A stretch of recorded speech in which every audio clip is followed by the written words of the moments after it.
All right, so today is Thursday, June 10th, 2021.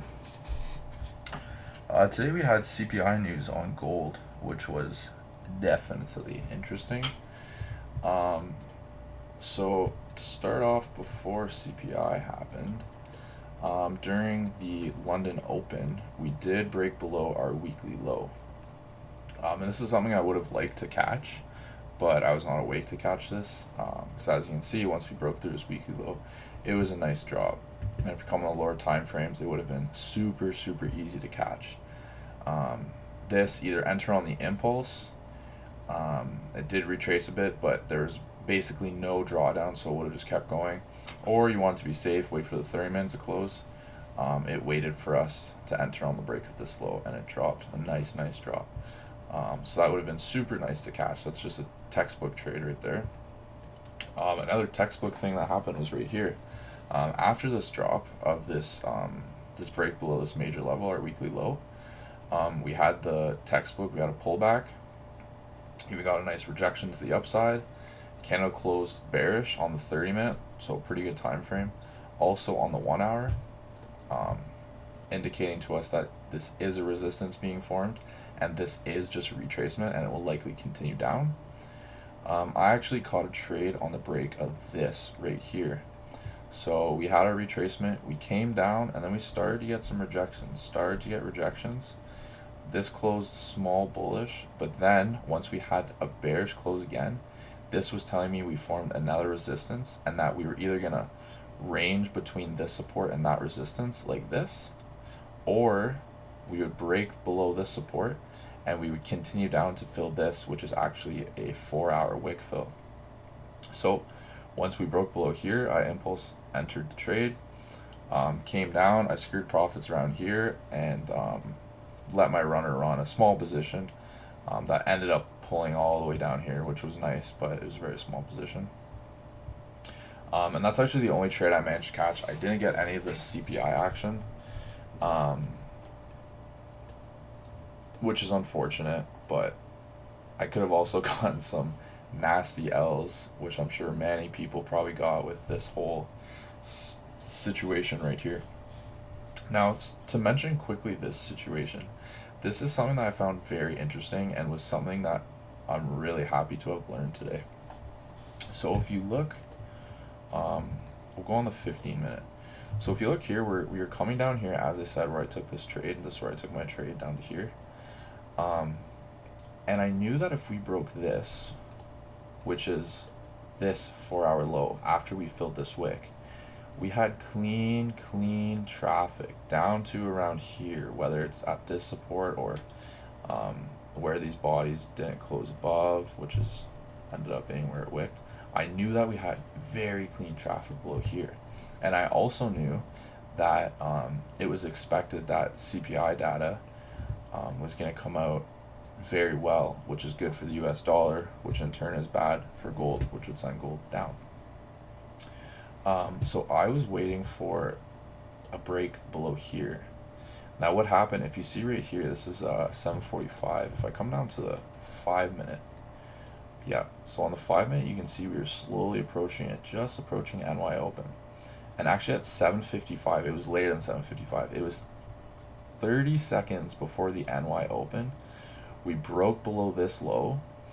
NY open started and we plummeted within, I'd say it was less than a minute, we plummeted. I didn't get to catch this trade. I really was looking to catch the break of this, but as I was sitting here waiting, it was 30 seconds before NY open, it hadn't quite broken yet. I said, you know what, it's not going to leave without me, I'll wait 30 seconds.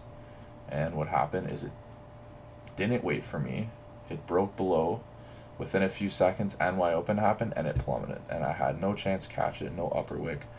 So it was definitely a little disappointing, because that would have been a very quick, very quick move, just in and out. Would have had, if I waited for NY open, let's say, would have had a quick 40 pips. So that would have been nice to catch. But the important thing that I learned here, and I'm happy that I got to sit back and watch it happen, is that this drop happened half an hour before CPI. So I was thinking, why is this massive drop occurring? A drop like that like plummets like that in like a matter of seconds, especially with no top wick and stuff like that. We don't always get moves that drastic. So if you imagine at one point this was a full bearish candle, so that's a massive move, and it like that's a 5 minute candle, but it only happened in like 15, 20, 30 seconds. And if you look back at like any other moves, like you don't get that a lot. Like you get gradual moves, like here's a move 5, 10, 15 minutes it took to go down to here, but here was drastic. So I was thinking, why did this happen, and why did it happen at NY Open? Because typically price will wait for news. So when I thought about it more, and when I saw what ended up happening here, which I'll explain in a second, was that investors knew, and big players in the market knew, that CPI data and the inflation would come out very well and likely higher than forecasted, which, as I said, is very good for the US dollar, which will send gold down. So what would make sense as to why this happened is because investors knew this. So as soon as NY Open occurred, and as soon as these big players were able to put these orders in, all of them sold gold, and it just boom, it dropped. And that's why it happened so quick, because the second NY Open happened, those big orders were pumped into the market and gold just plummeted. And then there's this quick rejection, and this quick rejection also could mean could also reinforce that idea, because technically maybe the when I say technically, I mean technical analysis. Technically, price action may not have wanted to go down here, and that's why this rejected. But that insane amount of sell orders that were placed at 8 o'clock by these big players did send it down, but price action prevailed after those orders were absorbed, and it rejected back up and ended up pulling back up. So now here's the CPI move, 830 right here. Now this is where I really realized that this is probably what happened. So CPI came out higher than expected, as we were expecting to happen, but it was even higher than forecasted. So again, very good for the US dollar. So that's telling us US dollar or gold is going down, which is what happened. It broke down very quickly and plummeted, but instantly. I mean, like, it was instant. Like, so many people probably got caught really bad here. It dropped, and within like 3-4 seconds it had rejected all the way back up. So right there, and then followed by the continuation up there, right there told me that this in general, this entire move was probably CPI being absorbed slowly, especially this break right here. But I think that this quick move, like I said, was that last push of all the let's just say the New York orders, the New York Open orders that were being placed in anticipation for the CPI move. So when this move happened, of course it's going to drop as a result to numbers officially being released, but it rejected because we've already made all of this move, the whole move, like I said, but specifically at NY Open. So there wasn't all these big players selling gold, because they had already done it here at NY Open, and they had already done it throughout London session as well. So that's why this rejected so hard. Also, of course, it did tap into this major level, so that reinforced the idea that 100% that's going to bounce. But I think the fact that it was such a hard rejection and such an instant rejection, that's why everything, all these orders were already made. This was it, just the numbers officially being released, and then boom. But nope, there was no power to hold this down here. In fact, it ended up skyrocketing. Again, I wasn't able to catch these buys because I already had my win back here. I was still figuring out what the hell just happened when I saw this instant rejection, and by then this was already shooting up. I had already had my winning trade, and I just decided to sit back. Would have been nice to get a bit of that, but whatever.